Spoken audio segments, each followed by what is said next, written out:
This is how you get through Easter without getting fat.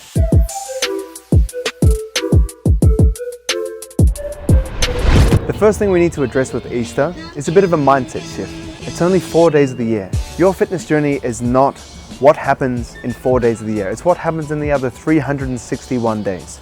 It's about consistency. It's about the overall trajectory and not what happens overnight or over 4 days. The second thing that we need to talk about is the goal of Easter. I want you to shift your mindset. It's not about getting shredded over Easter. Number one, it's only 4 days. Number two, no one cares. Everyone's too focused on eating their bunnies. You need to focus on changing the goal to not losing fat, but just not gaining fat. So switch to maintenance, and then you'll be able to enjoy your Easter without feeling guilt for eating a bit of chocolate.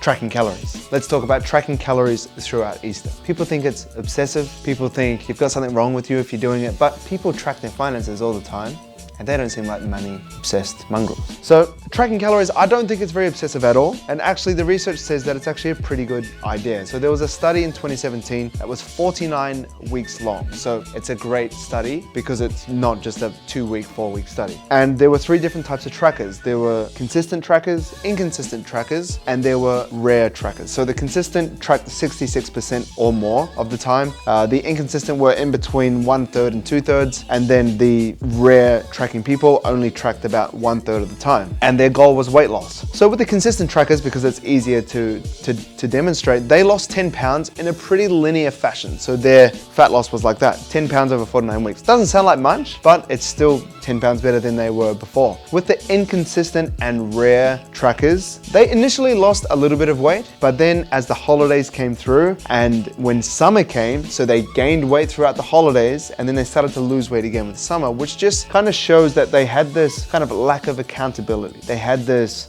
lack of awareness, lack of mindfulness that the trackers did have, because they were consistent. Whether they were going through holidays, whether summer was coming, they were committed to their goals and they just stuck through it the entire time and lost weight. How we really want to lose weight. It's frustrating when you want to lose weight, but you're gaining weight instead because it's holidays, and then you kind of cram it in because you want to get ready for summer, but you don't have to get ready if you stay ready. It's a bit of a cheesy quote, but that's what the consistent trackers showed throughout that study. The average recommendation on fruits and vegetables is to have 5+ a day, trying to make them different colors so you're getting different vitamins and minerals from the different fruits and vegetables that you consume. And that's a really good idea through Easter as well. Not only because you're getting this wide variety of vitamins and minerals, but you're also getting this thing that's attached to every piece of fruit and vegetable, which is called fiber. And this keeps you fuller for longer. And the way that we kind of get caught in a trap in Easter and just falling into a bottomless pit of chocolate, the way that we can prevent that from happening is actually being more full, because chocolate is not satiating. It's sugar, it's fat, it's delicious, it tastes amazing, it's carbohydrates, and you can just kind of like, this is not going to last very long at all. You can just completely smash it. But if you have fruit, vegetables with that meal, or have it before with the meal that you're eating before the chocolate, then it's going to actually prevent you from overeating and may actually help you stop gaining fat over Easter.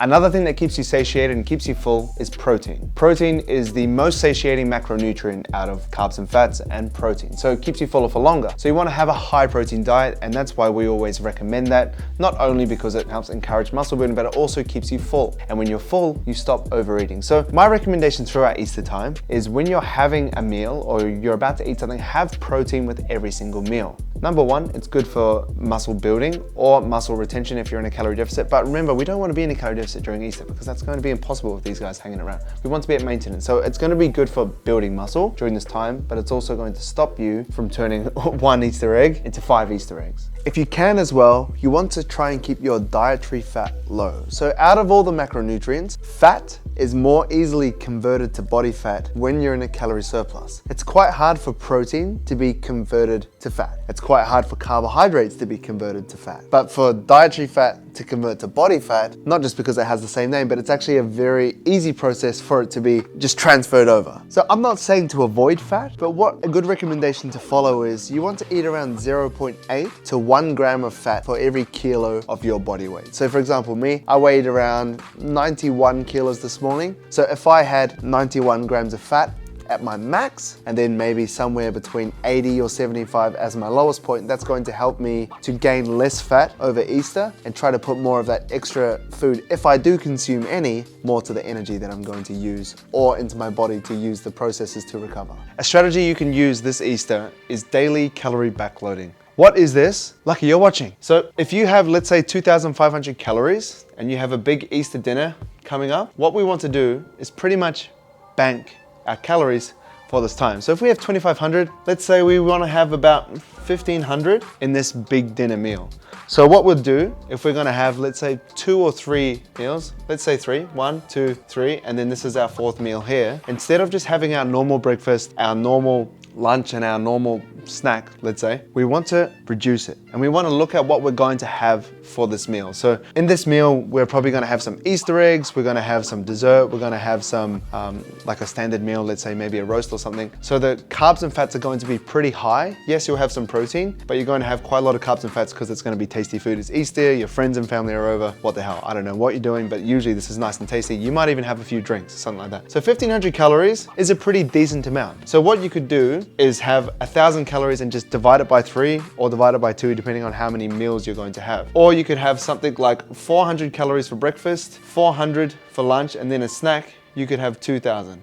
So then you're gonna hit 2,500 calories having this meal. So it's all about calories in versus calories out. And as I said before, we're not trying to lose weight during Easter. We're trying to just maintain our weight and stay where we are, because sometimes it's better just not to go backwards as opposed to trying to progress. Like if your goal is fat loss, if you're trying to lose fat during Easter and then you just don't because you eat too much, then you're gonna feel like a failure. But if you change your mindset, change the goalpost and just go, I'm just trying to maintain your weight during Easter, the same thing's going to happen, but you're going to feel a lot differently. So I'm just trying to encourage you and actually allow you to enjoy your night as well. And the same thing can happen if it's breakfast. So if this happens and you wake up and eat Easter eggs and you have this massive breakfast with your family and then later on it kind of doesn't matter, then you can have your big 1,500 calorie meal at the start and then kind of taper off towards the end of the day if you want to try and make your calories work for that day. But there is another method which I'm going to show you now.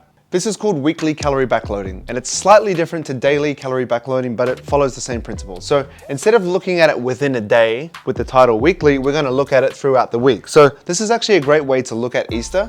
So if we look at Easter here, starting Friday, and then we have Saturday and Sunday and Monday, we have these 4 days, and then we can work back. Thursday, Wednesday, Tuesday, 1, 2, 3, 4, 5, 6, 7. So we have this whole week, starting from Tuesday because it ends on Monday, which is Easter. So we have Easter throughout here. If we know that this is gonna be a bit of a shit show for our calories, then what we can try and do is use Tuesday, Wednesday, and Thursday to actually bank some calories so that we can have a higher calorie allowance throughout this time.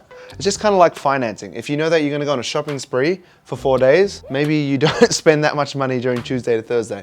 We wanna have that kind of same strategy. So if we have a daily budget of calories for 2,500 a day, we times that by 7, we get 17,500. So as long as our total calories for the week lands on this number, 17,500, we're gonna be sweet, we're gonna maintain our weight. The thing is, we have to kind of determine how much we want to eat over this weekend and how much we're going to kind of deprive ourselves over these 3 days. If we kind of suck it up and have 1,500 calories, Tuesday, Wednesday, and Thursday, it's gonna be a bit rough. We're in a 1,000 calorie deficit. But now, because we've taken 3,000 calories away from here, we can put it on here. We can do 2,500 plus 3,000 divided by 4 is, it's 750.